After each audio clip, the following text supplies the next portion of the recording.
So let's talk about Swagger and OpenAPI because it may be at the exam as well. So Swagger is a common way, or OpenAPI, which is the new name of Swagger.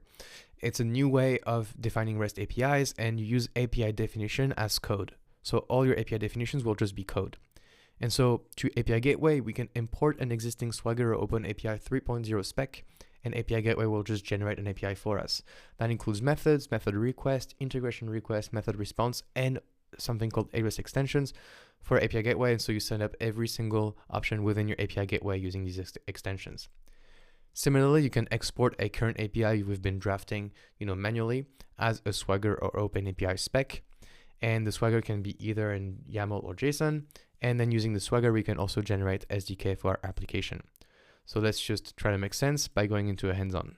So back in our stages, what we can do is go to the dev stage. And here we have an export button.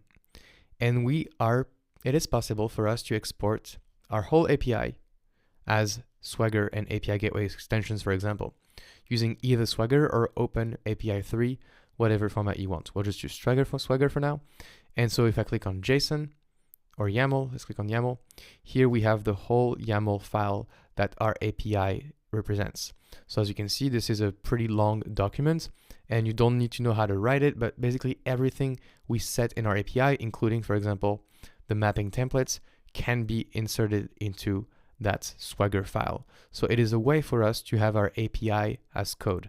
The same way in CloudFormation, we had our infrastructure as code. Here for API Gateway, we can have our whole API as code.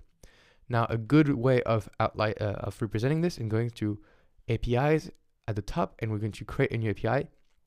And this time, we're going to use an example API. So we could choose import from Swagger and paste the Swagger file. But if you do example API, it turns out that API Gateway already comes with the Swagger file for this API called pet store. And so this is an entire Swagger file, and you can look into it. It is really, really big. It is 541 lines long. But this defines an entire API. And using the Swagger file, we can import it into the API Gateway and see how things work.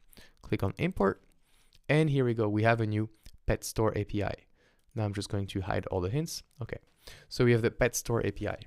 And using this Swagger file, we're able to have as resource a lot of different endpoints. So we have this method get, but we also have options, and we also have posts, and so on. And we have /pet ID, which is an argument right here. So there's a lot of things you can do using this Swagger import. And this is a more complete API, but I don't want to scare you with importing this from the very, very first time. And so if we look at this API from the pet store, for example, if we look at the get right here, we can see that the get method goes to a mock endpoint. So this is a dummy endpoint. Here, this get/pets goes straight to another HTTP endpoint somewhere else called the pet store demo endpoint.executeapi.com. So this is basically an HTTP type of integration. And so we pass through all the HTTP requests to this backend endpoint and map it back to the client, and so on. We're able to just have a look. Basically, there's now models, and these were created using the Swagger file as well. A little bit too advanced, but this helps with the documentation and so on. And so what we can do is go to stages, and we need to create a stage. So let's go to resources, action, deploy the API, and I will deploy it to a new stage called dev, deploy. And now we have a dev stage, and we have a new invoke URL. And so using this, we're able to get to our pet store API. And so this pet store API, I can do /pets.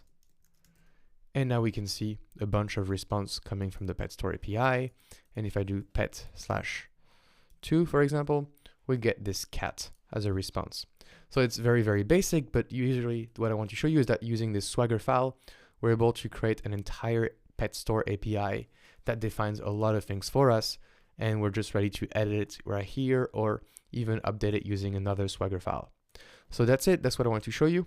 I hope you liked it, and I will see you in the next lecture.